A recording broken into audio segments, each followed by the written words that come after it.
মাননীয় chief whip, আপনি এখন পরিবেশ, বন ও জলবায়ু পরিবর্তন মন্ত্রণালয় সম্পর্কিত স্থায়ী কমিটি পুনর্গঠন সম্পর্কিত প্রস্তাব উত্থাপন করতে পারেন।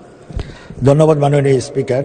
মাননীয় সংসদ নেতা সদর অনুমতিক্রমে তার পক্ষে আমি নুরে আলম চৌধুরী বাংলাদেশ জাতীয় সংসদের চিফ হুইপ প্রস্তাব করছি যে গণপ্রজাতন্ত্রী বাংলাদেশের সংবিধানের ৭৬ অনুচ্ছেদ অনুযায়ী জাতীয় সংসদের কার্যপ্রণালী বিধির ২৪৬ বিধি অনুসারে ২৪৭ ও ২৪৮ বিধিতে বর্ণিত কমিটি নিয়োগ, কমিটি গঠন ও কমিটির দায়িত্ব পালনের জন্য নিম্নে উল্লেখিত মাননীয় সংসদ সদস্যগণের সমন্বয়ে দ্বাদশ বাংলাদেশ জাতীয় সংসদের পরিবেশ, বন ও জলবায়ু পরিবর্তন মন্ত্রণালয় সম্পর্কিত স্থায়ী কমিটি পুনর্গঠন করা হোক।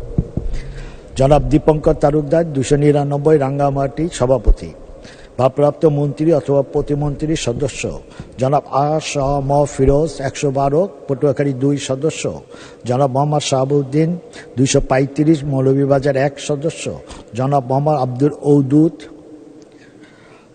৪৫ চাঁপাইনবাবগঞ্জ ৩ সদস্য, জনাব তানভীর শাকির জয় ৬২ সিরাজগঞ্জ ১ সদস্য, জনাব গালিবুর রহমান শরীফ ৭১ পাবনা ৪ সদস্য, জনাব এস.এম আত্তাউর হক ১০৮ সাতক্ষীরা ৪ সদস্য, জনাব মোহাম্মদ সানারুল হোসেন সানু ১৪৩ শেরপুর ১ সদস্য, আলমা দত্ত ৩৪০ ময়রা হোসেন ৪০ সদস্য।